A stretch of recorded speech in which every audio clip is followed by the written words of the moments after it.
नमस्कार दोस्तों, मैं पारुल चौहान आप सभी का स्वागत करती हूं आपके अपने प्यारे से परिवार रोजगार विद अंकित में। कैसे हैं आप सभी? उम्मीद है आप बहुत अच्छे होंगे।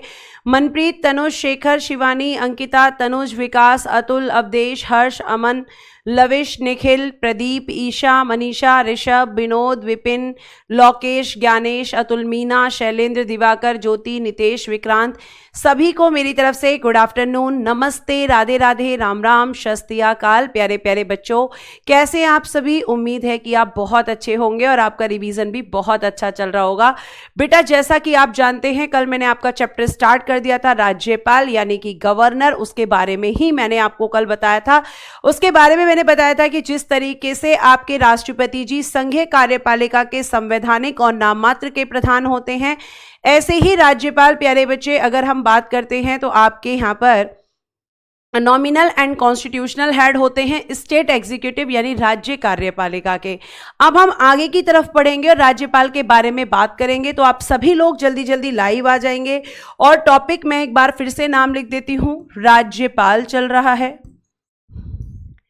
यानी कि गवर्नर। राज्यपाल यानी कि गवर्नर, ये टॉपिक हमारा चल रहा है। आप इसके साथ फटाफट यहाँ पे क्लास के साथ जुड़ जाएंगे।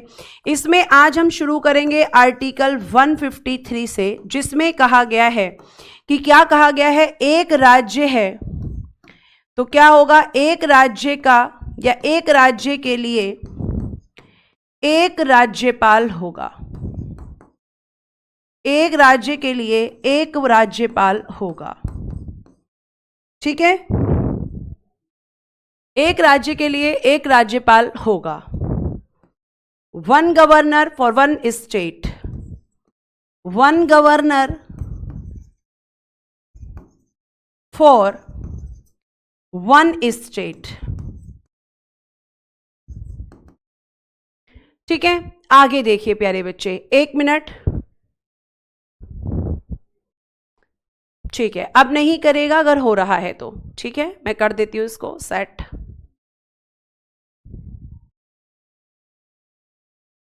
ठीक है, आगे चलिए। आगे देखिए प्यारे बच्चे, अगर हम आपसे बात करते हैं आगे, लेकिन इस आर्टिकल में एक अमेंडमेंट किया गया। और कौन सा अमेंडमेंट? 7th constitution amendment 1956। 7वां संविधान संशोधन हुआ बेटा जी 1956 में, ठीक है। और इस संशोधन के द्वारा कहा गया कि दो या दो से अधिक, दो या दो से अधिक यानी टू और टू मोर स्टेट्स, दो या दो से अधिक राज्यों का एक राज्यपाल होगा, एक राज्यपाल हो सकता है। यानी ऐसा नहीं है कि एक व्यक्ति केवल एक ही स्टेट का गवर्नर बनेगा, वो एक या एक से अधिक, मतलब 2 का बन सकता है, 3 का बन सकता है। आपका एक व्यक्ति एक साथ 2 राज्यों का, 3 राज्यों का भी राज्यपाल बन सकता है, ठीक है। ये आपको बहुत अच्छे से ध्यान रखना है। इतनी बात आपको समझ में आ गई? आगे देखिए, अगर मैं प्यारे बच्चे आपसे आगे बात करती हूं तो ये आर्टिकल 153 था। अब हम देखेंगे आर्टिकल 155, ठीक है।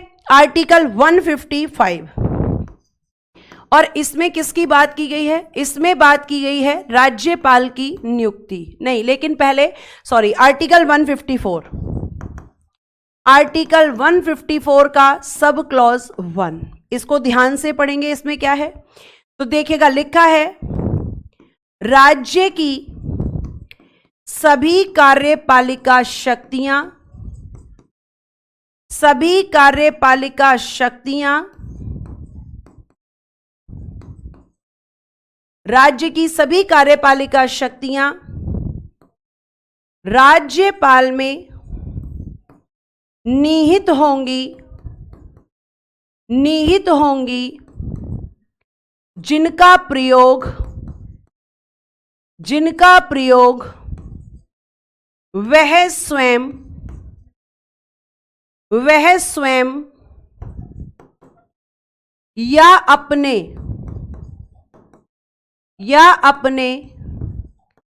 अधीनस्थ अधिकारियों या अपने अधीनस्थ अधिकारियों के माध्यम से करेगा। ठीक है, आर्टिकल में केवल क्या चेंज हुआ है? केवल मैम एक आर्टिकल चेंज हुआ है और दूसरा राष्ट्रपति की जगह राज्यपाल आया है। ठीक है, तो आप यहां पे ये चीज बहुत अच्छे से ध्यान रखेंगे और प्यारे बच्चे यहां पर आप बहुत अच्छे से चीजों को समझने की कोशिश करेंगे। यहां क्या लिखेंगे? All state executive powers, all state executive powers vested in governor, vested in governor used by him or by subordinate officers, और by subordinate officers। अब जल्दी से मुझे बताओ कि यहां पर सबॉर्डिनेट ऑफिसर्स का सेंस किससे है? यहां पर अधीनस्थ अधिकारियों का जो सेंस है इस आर्टिकल में वो किससे है? जल्दी से मुझे बताइए फटाफट। ठीक है, आप जल्दी से मुझे यहां पर इस चीज को बताएंगे। तो आप कहोगे कि मैम जो सबॉर्डिनेट ऑफिसर्स का सेंस है यहां पर वो किससे होगा? ये आपसे मेरा प्रश्न है। तो आपको ध्यान रखना है कि राज्यपाल के पास में जितनी भी स्टेट एग्जीक्यूटिव पावर्स होती हैं वो सारी होती हैं। बहुत बढ़िया मैम, मंत्री परिषद से। किससे हैं? यहां पे कौन सी मंत्री परिषद होगी? यहां पे राज्य मंत्री परिषद। वहां पे संघीय मंत्री परिषद थी, यहां राज्य मंत्री परिषद जिसे हम कहते हैं स्टेट काउंसिल ऑफ मिनिस्टर। लेकिन ध्यान रखना कि इस आर्टिकल में राज्य मंत्री परिषद जैसा कोई शब्द नहीं है। इस आर्टिकल में राज्य मंत्री परिषद की जगह पर सबऑर्डिनेट ऑफिसर्स का यूज किया गया है। तो मंत्री परिषद, और इसका हेड कौन होता है? मैम हेड होते हैं सीएम। तो आपकी जितनी भी राज्य की कार्यपालिका शक्तियां हैं सब राज्यपाल के पास हैं, लेकिन जैसे राष्ट्रपति शक्तियों का प्रयोग अपनी मर्जी से नहीं करते बल्कि मंत्री परिषद की सलाह से करते हैं, ऐसे ही राज्यपाल का भी सीन है। ठीक है, ऐसे ही राज्यपाल को भी करना होता है। अब हम बात करेंगे आर्टिकल नंबर 155। आर्टिकल 155 जिसमें दे रखा है राज्यपाल की नियुक्ति। राज्यपाल की नियुक्ति, appointment of governor, appointment of governor. ठीक है, अपॉइंटमेंट ऑफ गवर्नर।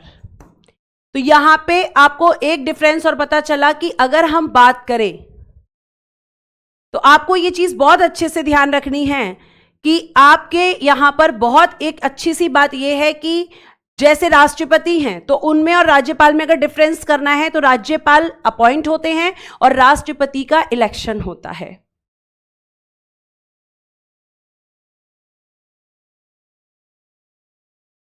ठीक है, इतनी बात आपको समझ में आ गई? बहुत बढ़िया। बच्चों ने आंसर किया है कि ma'am by the president. By the president होती तो प्रेसिडेंट के द्वारा है, but after consult of central government. Central government, ठीक है, लिखिएगा राष्ट्रपति द्वारा लेकिन केंद्र सरकार से परामर्श के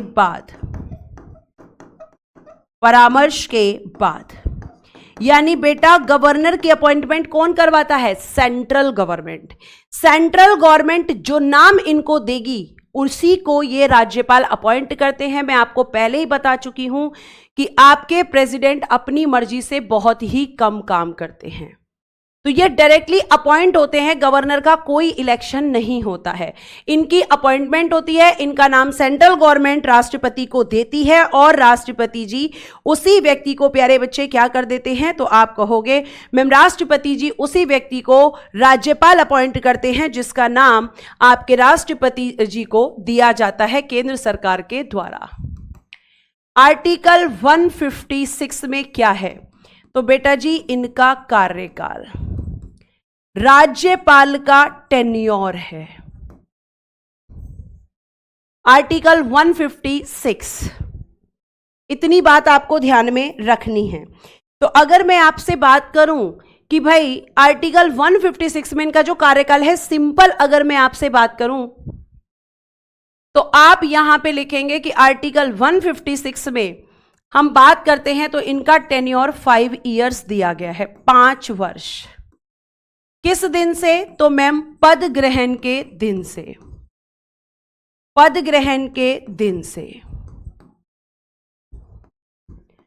होल्ड द ऑफिस, जिस दिन ये अपना पद ग्रहण करते हैं उस दिन से लेकर 5 इयर्स इनका टेन्योर होता है, 5 वर्ष। लेकिन बेटा अब मैं आपको एक लाइन और यहां लिखवाने जा रही हूं। ये क्या करते हैं, राष्ट्रपति के प्रसाद पर्यंत पद धारण करते हैं, पद धारण करते हैं। इसका मतलब अब आप लोग बताएंगे मुझे क्या होता है, यानी लिखिएगा hold the office pleasure of president, pleasure of president,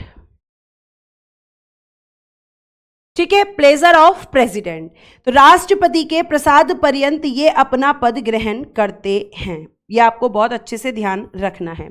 यानी मैम हम ये कह सकते हैं कि जब प्लेजर ऑफ प्रेसिडेंट होते हैं तो राज्यपाल जो होते हैं, राज्यपाल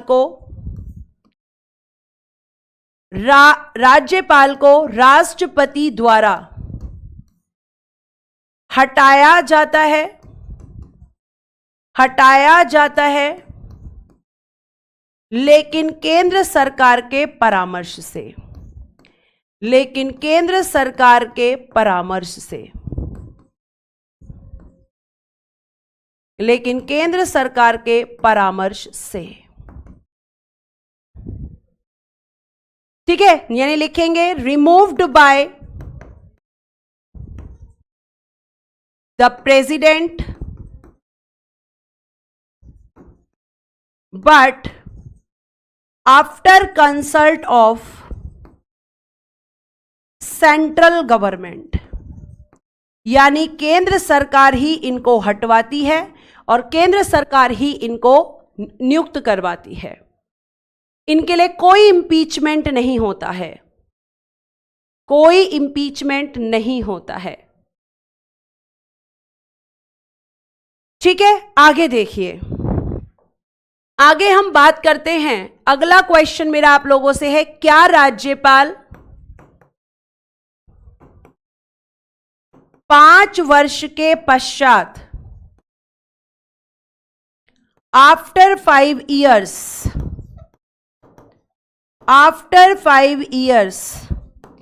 क्या राज्यपाल 5 वर्ष के पश्चात पद पर रह सकते हैं? यस या नो, आंसर कीजिए। अब तो आपको इनका आंसर पता होना चाहिए। नहीं स्वाति, अपनी मर्जी से नहीं हटाते, जब सेंट्रल गवर्नमेंट इनको कहेगी तब ये हटाएंगे।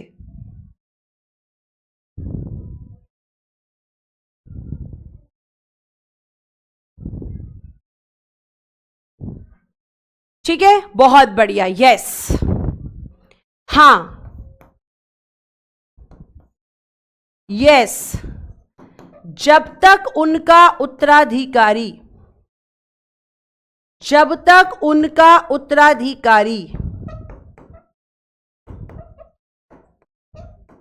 यानी सक्सेसर या नया राज्यपाल कुछ भी आप कह सकते हो। पद ग्रहण नहीं करता। पद ग्रहण मतलब होल्ड द ऑफिस। पद ग्रहण नहीं करता तब तक पुराने राज्यपाल ही अपने पद पर बने रहते हैं। ठीक है, आगे चलिए। अगर हम बात करते हैं बेटा, तो अब बात आती है कि मैम ये अपना त्यागपत्र किसको देते हैं, रेजिग्नेशन किसको देंगे बताओ? राष्ट्रपति को। राष्ट्रपति को देते हैं। प्रेसिडेंट को ये कभी भी अपना त्यागपत्र देकर अपने पद को छोड़ सकते हैं।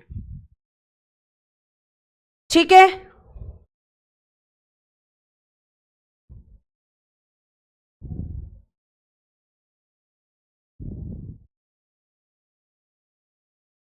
बात समझ में आ गई? यहां तक सारी चीजें आपको पता ही हैं। आगे बहुत बढ़िया, प्रेसिडेंट को देते हैं। नेक्स्ट हम बात करेंगे इनकी योग्यताएं। राज्यपाल बनने के लिए क्या क्या होना चाहिए? आर्टिकल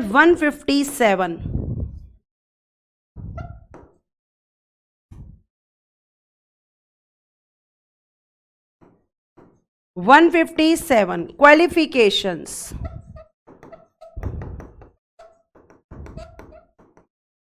योग्यताएं क्या क्या होना चाहिए? तो बेटा आपको ये तो पता ही है कि एक तो कंपलसरी होती है, फर्स्ट भारत का नागरिक हो। भारत का नागरिक हो यानी citizen of India. Citizen of India. और आपको ध्यान रखना है कि कई बार एग्जामिनर कंफ्यूज भी कर देता है आपको, और पता है कैसे करता है कंफ्यूज? लिख देगा जन्म से भारत का नागरिक हो, यानी by birth citizen of India होना चाहिए। लेकिन ऐसा जरूरी नहीं है कि उसका जन्म भारत में होगा वही व्यक्ति बनेगा, नहीं। अगर वो सिटीजन ऑफ इंडिया है, मैंने आपको 5 तरीके से सिटीजनशिप बताई है कि एक्वायर की जा सकती है, मतलब प्राप्त की जा सकती है, तो 5 में से किसी भी तरीके से नागरिक बना हो, बस नागरिकता होनी चाहिए। यह बिल्कुल जरूरी नहीं है कि यहां पर ही पैदा हुआ हो, यह किसी के लिए जरूरी नहीं है, न राज्यपाल के लिए, न राष्ट्रपति के लिए, न आपके जजेस के लिए। केवल सिटीजनशिप मांगी जाती है बेटा। ठीक है, उसके बाद में सेकंड लिखिएगा, न्यूनतम आयु, मिनिमम एज। मिनिमम एज लिखिएगा 35 ईयर्स। मैक्सिमम बेटा जी नो लिमिट, अधिकतम आयु का कोई प्रावधान आपके संविधान में नहीं है। ठीक है, इतनी बात आप ध्यान रखेंगे। उसके बाद में बाकी क्वालिफिकेशंस भी आपको पता है कि मैम पागल ना हो, दिवालिया ना हो,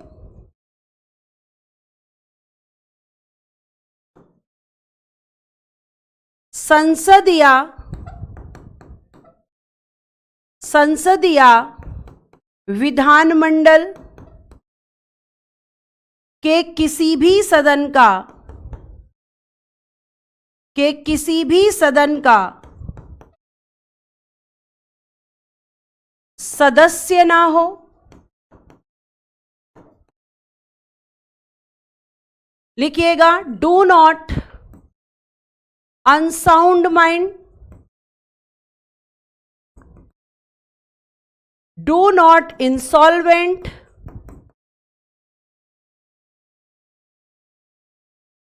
और नेक्स्ट लिखिएगा बच्चा do not member of either house of parliament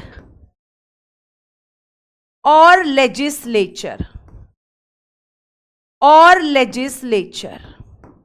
ये सबके लिए होता है, ठीक है, ये सबके लिए होता है। बिल्कुल नहीं बताऊंगी मैं दिवालिया क्या होता है, बिल्कुल नहीं बताऊंगी। क्यों नहीं बताऊंगी? क्योंकि मैं 10 बार बता चुकी हूं। नेहा, अवधेश और विकास। और अगर आप मेरे सामने होते तो आज मैं आपको पनिशमेंट देती। किस लिए? क्योंकि आप लोग जो है रेगुलर क्लासेस नहीं करते हो, और ये बहुत गलत बात है। और फिर टीचर को बार बार वही बातें बताने के लिए फोर्स करते हो जो वो कई बार बता चुका है क्लास में। आपकी ड्यूटी है बेटा, अगर कुछ ड्यूटी मेरी है तो कुछ ड्यूटी आपकी भी है। ऐसा नहीं कि सारी ड्यूटी टीचर्स की है, आपकी कोई ड्यूटी नहीं है, ऐसा बिल्कुल नहीं है।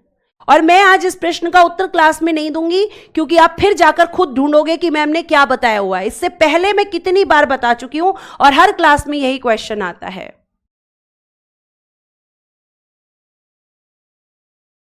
ठीक है, आगे देखिए। अब यहां पे इसको समझाती हूं मैं। संसद या विधानमंडल का सदस्य ना हो, इसका क्या मतलब है? इसका मतलब है कि मैम एमपी नहीं होना चाहिए, एमएलए नहीं होना चाहिए, एमएलसी नहीं होना चाहिए। ये साफ साफ कहा गया है इसमें, ठीक है, ये साफ साफ कहा गया है कि ये इनमें से किसी भी सदन का सदस्य नहीं होना चाहिए। और बेटा जी, इसका एक अलग आर्टिकल है, आर्टिकल 158 में ये बात कही गई है। मेंशन कर देना आर्टिकल, ठीक है। अब आगे देखिए, तो यहां पे अगर मैं बोलूं कि अगर हो तो, अगर एमपी या एमएलए या एमएलसी हो तो क्या होगा? तो क्या ऐसा व्यक्ति जो एमपी है, एमएलए है, एमएलसी है, आपका राज्यपाल नहीं बनेगा? नहीं, ऐसा नहीं होगा मैम। एक ऑप्शन है यहां पर कि कोई भी व्यक्ति जो एमपी, एमएलए या एमएलसी है और वो राज्यपाल अपॉइंट होता है, तो क्या होगा? लिखना, जिस दिन राज्यपाल का पद वह व्यक्ति ग्रहण करेगा जो या तो एमपी था, एमएलए था या एमएलसी था, उस दिन से उस सदन में जिसका वह सदस्य था,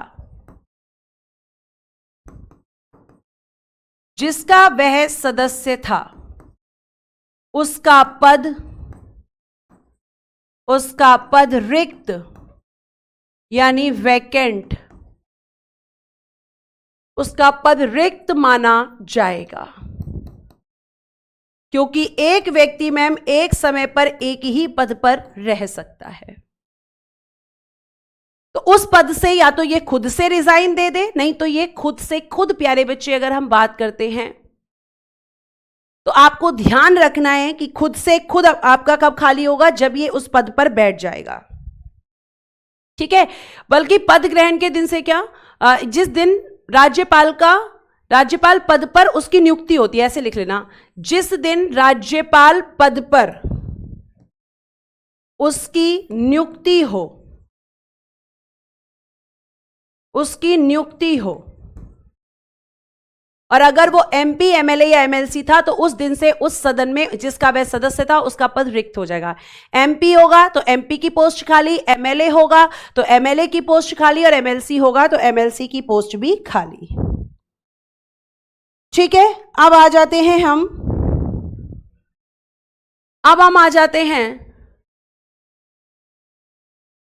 हाँ, 5th वाले पॉइंट का आर्टिकल 158 बेटा लिखा हुआ तो है सामने, 5th वाले पॉइंट का है, बस ये 5th वाले पॉइंट का। आगे देखिए, अब हम बात करेंगे कि राज्यपाल का वेतन। सैलरी ऑफ गवर्नर राज्यपाल का वेतन कितना होता है, यह आपको ध्यान रखना है। तो देखो, सबसे पहले तो आप ध्यान रखेंगे कि इसका जो वेतन है वो 3.5 लाख रुपीस प्रति माह, यानी पर मंथ, पर मंथ इसका वेतन होता है 3.5 लाख रुपए। कहां से दिया जाता है? राज्य की संचित निधि, राज्य की संचित निधि जिसे हम कहते हैं कंसोलिडेटेड फंड ऑफ स्टेट, राज्य की संचित निधि से दिया जाता है। क्यों? क्योंकि ये राज्य सरकार के लिए काम करता है, और जो भारत सरकार के लिए काम करते हैं, यानी केंद्र सरकार के लिए काम करते हैं, उनको भारत की संचित निधि से है। ठीक है, ये आपको ध्यान रखना है। ठीक है, तो ये आपको ध्यान रखना है, राज्य की संचित निधि से इसको वेतन दिया जाता है। ये बात आप बहुत अच्छे से ध्यान में रखेंगे। लेकिन अब मैम हमारा आपसे एक क्वेश्चन है, और क्वेश्चन क्या है? क्वेश्चन क्या है? क्वेश्चन क्या है? क्वेश्चन ये है मैम हमारा कि जैसे आपने बताया, देखना क्वेश्चन, अगर कोई व्यक्ति एक या अधिक, ऐसे लिखना, एक या एक से अधिक, एक का तो मैंने बता दिया, यदि कोई व्यक्ति 2 या 2 से अधिक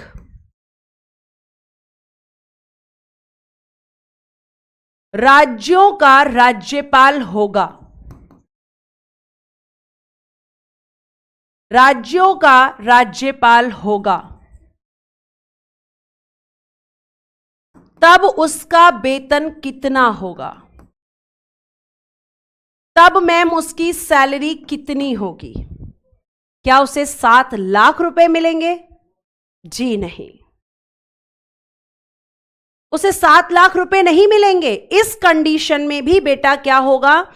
इस कंडीशन में भी वेतन या सैलरी 3.5 लाख रुपए ही मिलेगी, इतनी ही मिलेगी बेटा। लेकिन फिर क्या होगा मैम? कौन राज्य, जैसे मान लीजिए 2 राज्य हैं, एक है ए, एक है बी, ये 2 स्टेट हैं, और 2 स्टेट का एक ही गवर्नर है, तो पता है इस कंडीशन में क्या होगा? इस कंडीशन में इन दोनों स्टेट्स के बीच में क्या किया जाएगा? राष्ट्रपति द्वारा वेतन का अनुपात को कहते हैं रेशो, अनुपात में बंटवारा हो जाएगा, बंटवारा किया जाएगा। बंटवारा मतलब डिवीजन, बंटवारा किया जाएगा। कैसे मैम? जैसे ये कहा जा सकता है कि जो ए स्टेट है ये देगा 60:40, यहां पे ए और बी का हो सकता है, या हो सकता है कि ए और बी का हो जाए 50-50 कर दें, या हो सकता है 70-30 कर दें। तो रेशो डिसाइड हो जाता है, और रेशो कौन डिसाइड करता है? प्रेसिडेंट। अब वो कितना करेगा ये कहीं पर भी मेंशन नहीं है, वो कितना करेगा ये कहीं पर भी मेंशन नहीं है। तो वेतन का निर्धारण कौन करता है? आप कहोगे मैम वेतन का निर्धारण करने वाले कौन होते हैं? प्रेसिडेंट। वो क्या करते हैं? वेतन का अनुपात में बंटवारा कर देते हैं, दोनों राज्यों के बीच में एक रेशो डिसाइड कर देते हैं। रेशो कहीं पर भी मेंशन नहीं है कि कितना होगा, वो प्रेसिडेंट की मर्जी होती है। तो आप लिख सकते हैं ratio divided by the president between 2 states. ठीक है, अधिकतम नहीं लिखा है सात्विक कि अधिकतम कितने राज्यों का बन सकता है। लिखा होता तो मैं आपको बिल्कुल लिखवाती। ठीक है, आगे बेटा अगर हम बात करते हैं, नेक्स्ट आता है आर्टिकल 159। इसमें दी है राज्यपाल की शपथ। चलो बताओ कौन दिलवाता है राज्यपाल को शपथ? Oath the govern, oath of the governor, oath of the governor. लिखिएगा, governor take the oath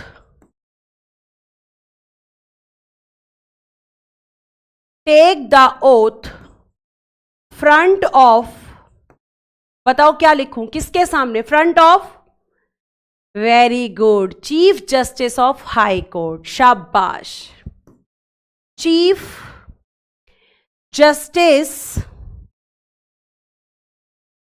justice of high court. शाबाश बच्चों। लिखिएगा, राज्यपाल उच्च न्यायालय के मुख्य न्यायाधीश के समक्ष शपथ लेता है।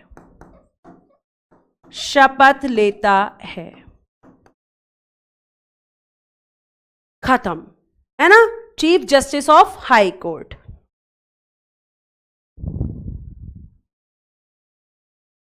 अब आते हैं राज्यपाल की शक्तियां। राज्यपाल की शक्तियां, powers of governor, powers of governor,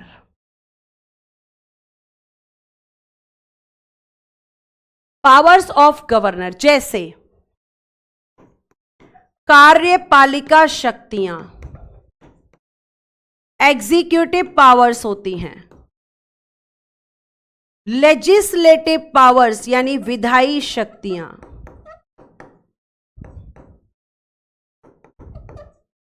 financial powers यानी कि वित्तीय शक्तियां,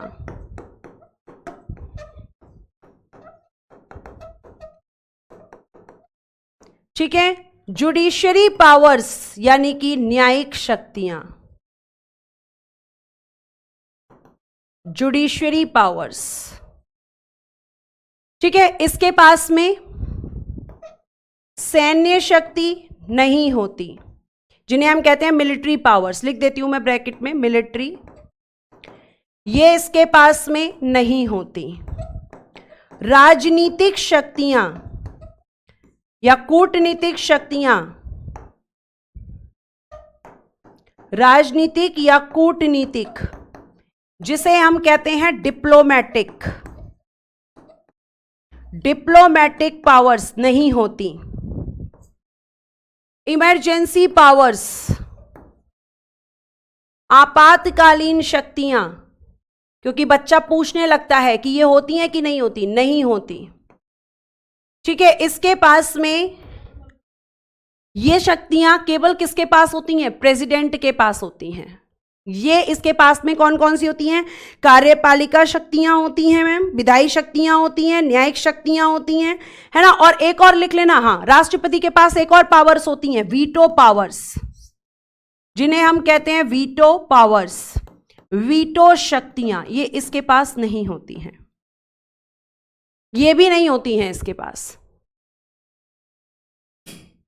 ठीक है। इतनी बात समझ में आ रही है?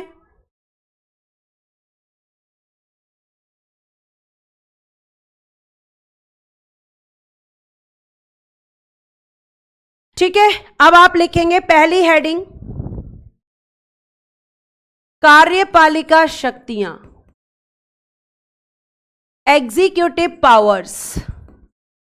तो सबसे पहला तो बेटा जो आर्टिकल मैं आपको लिखवा चुकी हूं आर्टिकल 154 का सब क्लॉज 1, जिसमें मैंने आपको बताया था कि राज्य कार्यपालिका की सभी शक्तियां राज्यपाल में निहित होती हैं, जिनका प्रयोग वह स्वयं या अपने अधीनस्थ अधिकारियों के माध्यम से करता है। यह आपको ध्यान रखना है।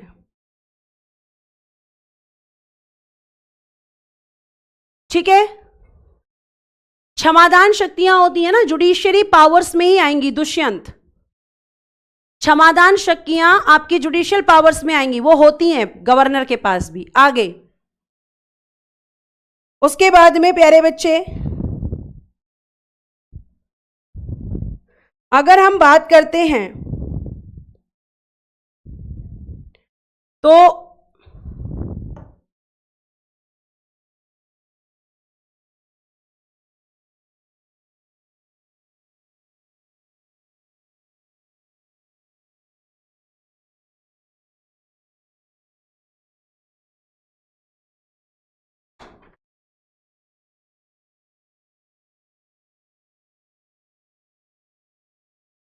चलो आगे चले। सेम होती हैं, जैसे आर्टिकल 154 में इनकी कार्यपालिका शक्तियां हैं। कार्यपालिका शक्तियां में आपको केवल इसके लिए याद रखना है आर्टिकल 154 का सब क्लॉज 1। फिर लिखो विधायी शक्तियां, लेजिस्लेटिव पावर्स, लेजिस्लेटिव पावर्स। सबसे पहले इसमें लिखो बेटा जी आर्टिकल 168। इसका मतलब क्या है? इसमें है मैम विधानमंडल का गठन, विधानमंडल का गठन, formed of legislature, formed of legislature. और यहां पे लेजिस्लेचर का या विधानमंडल का सेंस किससे होता है? विधानसभा यानी लेजिस्लेटिव असेंबली, विधान परिषद यानी मैम लेजिस्लेटिव काउंसिल, और लिखना जहां इसका अस्तित्व है, जहां इसका अस्तित्व है। मैंने आपको बताया था कि ये 6 राज्यों में है, बाकी राज्यों में नहीं है। ठीक है, और बेटा जी आपका यहां पर राज्यपाल यानी गवर्नर। तो गवर्नर किसका पार्ट होते हैं? विधानमंडल।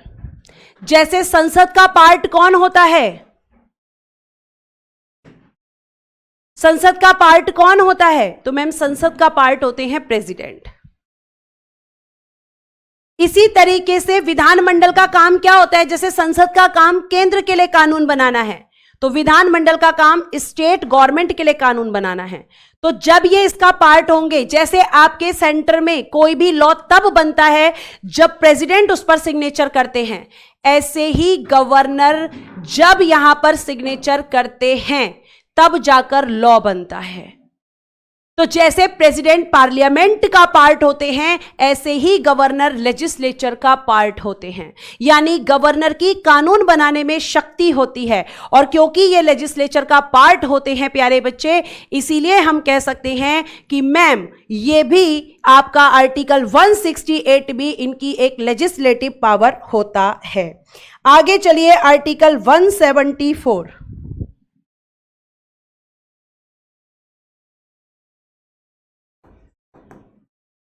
आर्टिकल 174, इसमें क्या कहा गया है? इसमें प्यारे बच्चे बात की गई है, लिखिएगा, राज्यपाल विधानमंडल के दोनों सदनों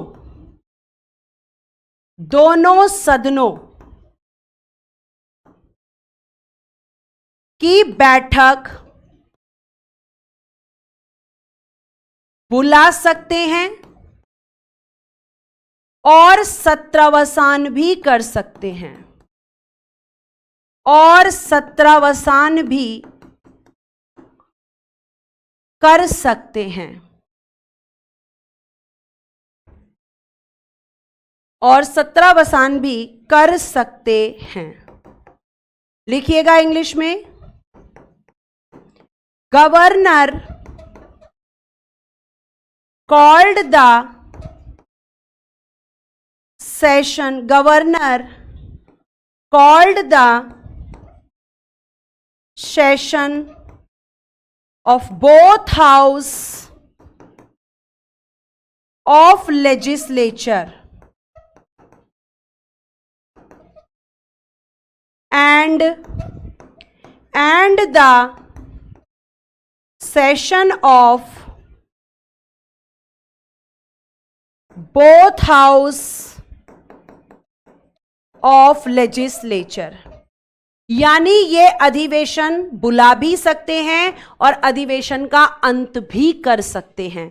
जैसे राष्ट्रपति संसद का बुलाते हैं, ऐसे ही ये विधानमंडल का बुलाते हैं। और सेशंस क्या होते हैं? जिसके अंदर बैठकें होती हैं।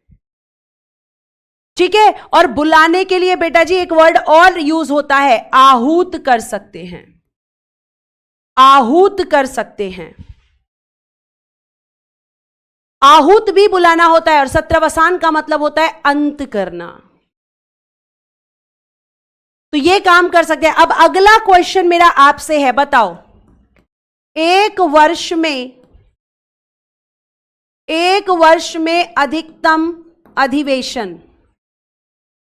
अधिकतम अधिवेशन कितने आने चाहिए? अधिवेशन,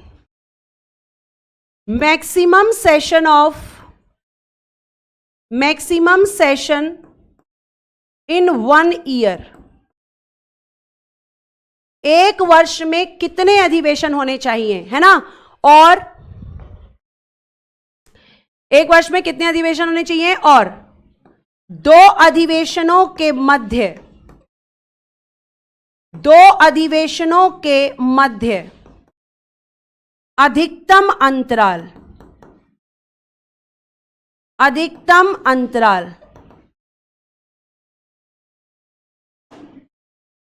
मैक्सिमम गैप ऑफ 2 सेशंस। आपको दोनों का आंसर पता है, वेरी गुड। मैम 2 बुलाना कंपलसरी होता है 1 साल में और मैक्सिमम गैप 6 मंथ्स का होता है। और सारे बच्चों को यह आंसर पता है। मैंने आपको बोला था ना कि प्रेसिडेंट पढ़ लोगे तो राज्यपाल अपने आप समझ में आ जाएगा। ठीक है।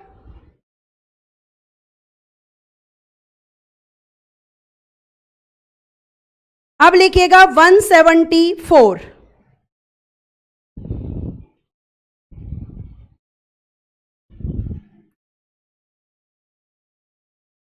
आर्टिकल 174, राज्यपाल विधानसभा को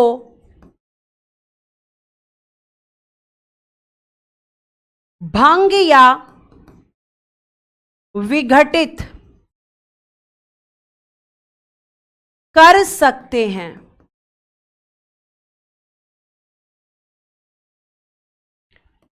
लेजिस्लेटिव असेंबली डिसॉल्व्ड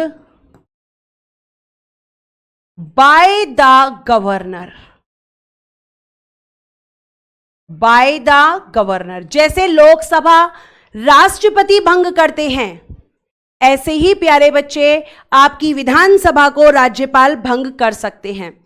अब मैंने आपको बताया था कि भंग तो ये करते हैं, लेकिन अब मुझे ये बताइए कि यहां पर किसके कहने पर भंग करेंगे?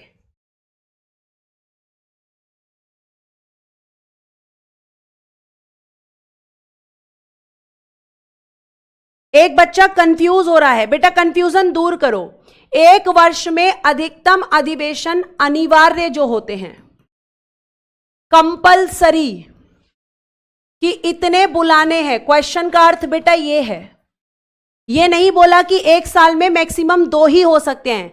अधिकतम 2 अधिवेशन बुलाना अनिवार्य होता है, मैक्सिमम 2। या आप इसकी जगह एक और कर सकते हो, 1 वर्ष में मैक्सिमम की जगह कर लो न्यूनतम, तो फिर ये वर्ड लिखने की जरूरत ही नहीं होगी, इसको करेक्शन कर लेना थोड़ा सा। 1 वर्ष में न्यूनतम अधिवेशन, मिनिमम सेशन, ये ठीक कर लीजिएगा, इंग्लिश मीडियम वाले बच्चे भी और हिंदी मीडियम वाले बच्चे भी। अब कंफ्यूजन नहीं होगी। किसके कहने पर? बताओ जल्दी से। सीएम के परामर्श पर। Very good. क्या लिख सकते हैं मैम? सीएम के परामर्श पर। जब सीएम इनको ऐसा करने के लिए कहेंगे तब वो ऐसा कर सकते हैं। Very good. ठीक है, वहां पे न्यूनतम अधिवेशन कर लेना। ठीक है, मिनिमम लिख देना वहां पर, मैंने मैक्सिमम लिख दिया, उसकी वजह से कंफ्यूजन हो गया था। आगे आइए, नेक्स्ट आर्टिकल 174 एक मिनट, मैंने 174 2 बार लिख दिया है, यहां 175 आएगा। 175 लिख 4 दिया है, यहां 5। ठीक है, आइए आर्टिकल 176। इसमें क्या है? 176 में इसमें कहा गया है, लिखेगा, राज्यपाल विधानमंडल के दोनों सदनों में विशेष अभिभाषण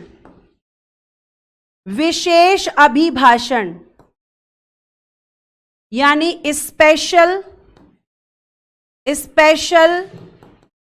स्पीच, विशेष अभिभाषण कर सकता है।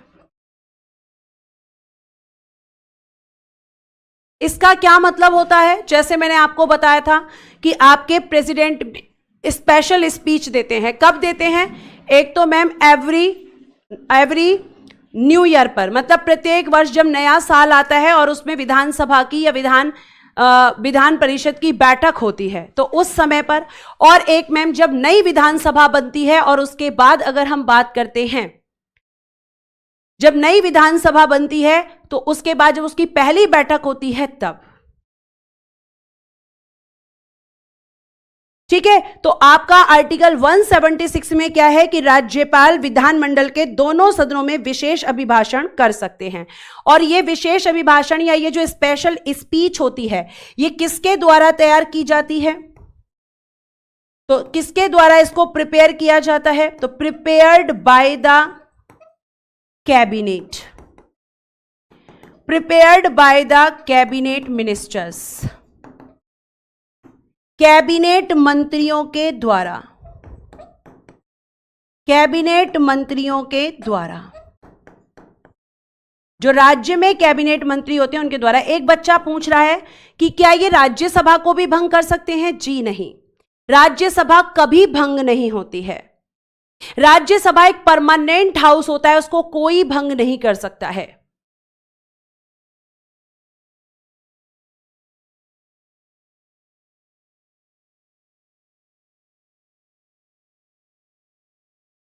अब लिखिएगा बेटा, अच्छा सदन रह गया यहां पे वर्ड, सदनों में। नेक्स्ट लिखिएगा आर्टिकल 213, राज्यपाल द्वारा या फिर लिखना अध्यादेश, केवल लिख लो अध्यादेश, ऑर्डिनेंस। अब मैंने आपको बताया था कि अध्यादेश क्या होता है, तो मैम संसद के कानून की तरह होता है।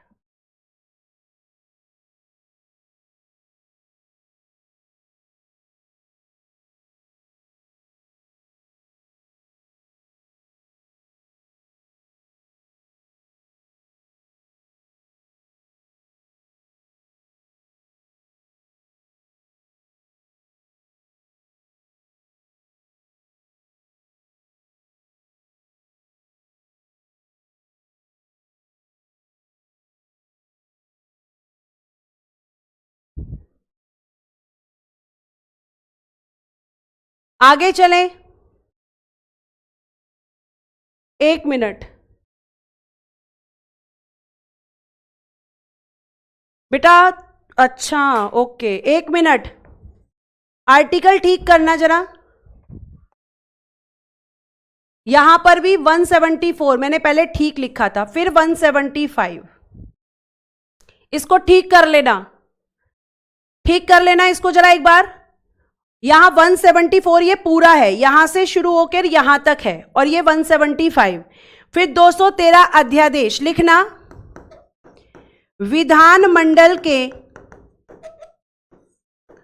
कानून की तरह होता है, कानून की तरह होता है। लिखिएगा, it's like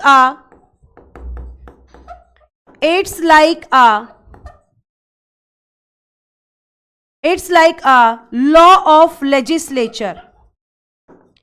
It's like a law of legislature.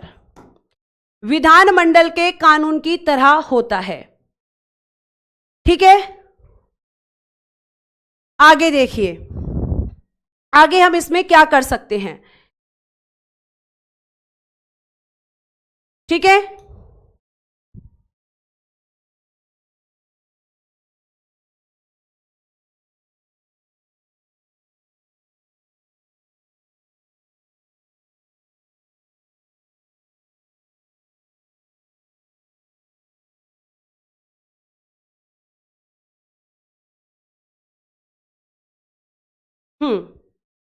रुक जाओ, थोड़ा सा रुको, स्टैटिक जीके की क्लास है, ठीक है। अब यहां तक आपका हो गया है। एक बार मैं एक आर्टिकल चेक कर लूं, ये आर्टिकल बहुत कंफ्यूजन बेटा। 174 मैंने यहां बताया, देखो आपको ध्यान से सुनो।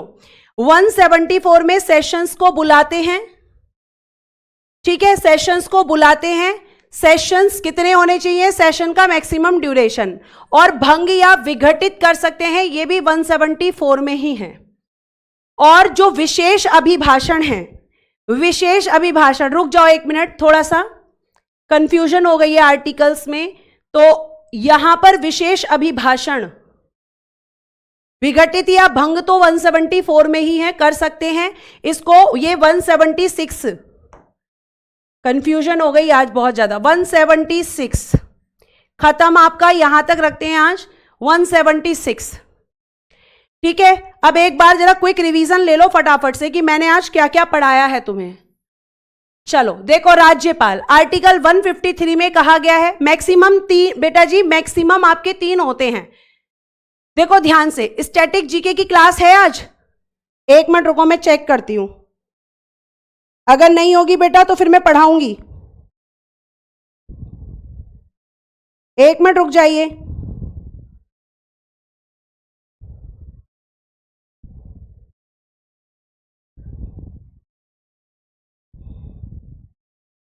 एक मिनट रुक जाइए, चेक कर लेती हूं मैं।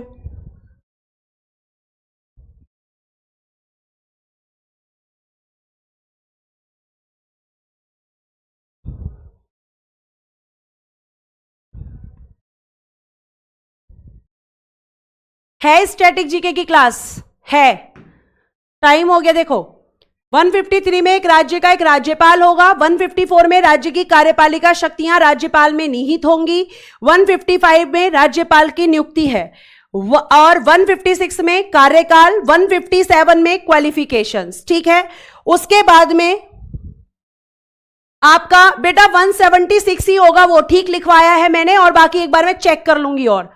ठीक है, उसके बाद में क्वालिफिकेशंस के बाद गवर्नर, आपका सैलरी कितनी होती है ये बताया है। उसके बाद में आपका गवर्नर अगर एक ही व्यक्ति होता है तो आपको ध्यान रखना है कि रवि बेटा चेक कर लेना एक बार, मैं भी चेक कर लूंगी, लेकिन वो 176 ही है। ठीक है, उसके बाद में अगर कोई व्यक्ति 2 या 2 से अधिक राज्यों का राज्यपाल होगा तो वेतन कितना होगा। फिर राज्यपाल को शपथ दिलाते हैं आपके जो हैं आर्टिकल 159 के अकॉर्डिंग चीफ जस्टिस ऑफ आपके हाई कोर्ट। राज्यपाल की शक्तियां, जिसमें कार्यपालिका में केवल आर्टिकल 154 को याद रखना है। उसके बाद प्यारे बच्चे, विधायी शक्तियां, विधानमंडल का गठन, राज्यपाल दोनों सदनों की बैठकों को मतलब सेशंस बुला सकते हैं। और सत्रावसान भी कर सकते हैं। एक वर्ष में न्यूनतम अधिवेशन कितने बुलाने कंपलसरी हैं? दो अधिवेशनों के बीच अधिकतम अंतराल 6 माह का। राज्यपाल विधानसभा को भंग या विघटित कर सकते हैं और राज्यपाल विधानमंडल के दोनों सदनों में विशेष अभिभाषण। अब ये वाला जो है विशेष अभिभाषण, इसमें कंफ्यूजन हो रही है, तो मैं अभी आपको आर्टिकल 176 ही लिखवा रही हूं, बाकी मैं इसको क्रॉस चेक कर लूंगी, बाकी मैं इसको क्रॉस चेक करके आपको कल बता दूंगी, ठीक है? इसी में कंफ्यूजन है, तो आप मेरी तरफ से 176 ही है अभी, बाकी मैं कल आपको बता दूंगी, ठीक है?